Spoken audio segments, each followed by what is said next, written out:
guys! For today's video, it's Family Day Sunday and for tonight's dinner, since marami sa amin ang nag-crave ng steak, ay dito kami magi-dinner sa OG na steakhouse sa Green Hills, ang House of Minis. So, walang pinagbago yung lugar, same settings, even yung mga staff, sila pa rin yung mga nag-serve sa amin before pa. So, ito nga pala yung kanilang menu. Ayan guys. Ayan yung mga prices ng steaks nila. They serve on small and regular steaks. At meron pang iba. Ayan, may mga appetizer and others.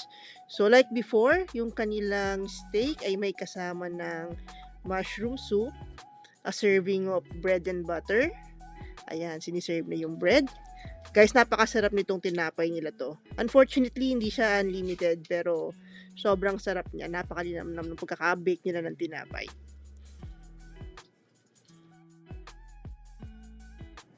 Ayan, sinerve na rin yung kanilang mushroom soup. Ang dami ng servings, talagang busog ka dyan guys.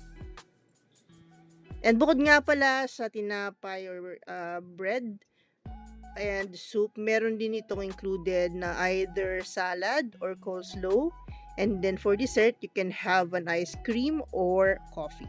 So ayan, dumating na nga pala yung order kong T-bone. Ayan guys, medyo mausok. Ayan, yung iba sa amin, umorder ng porterhouse, filet mignon, and si mother umorder siya ng chicken steak. So ayan yung itsura ng ilang steak na in-order namin. So, bali per serving nga pala ito per slices, per person. And ayan. So, kain na kami. And tignan natin yung kanilang mga comments.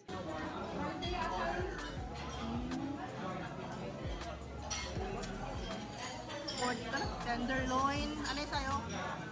Filet mignon.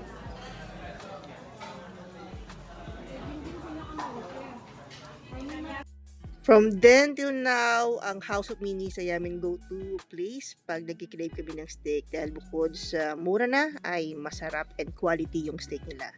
So that's our House of Minis visit. Thank you for watching and see you on our next videos.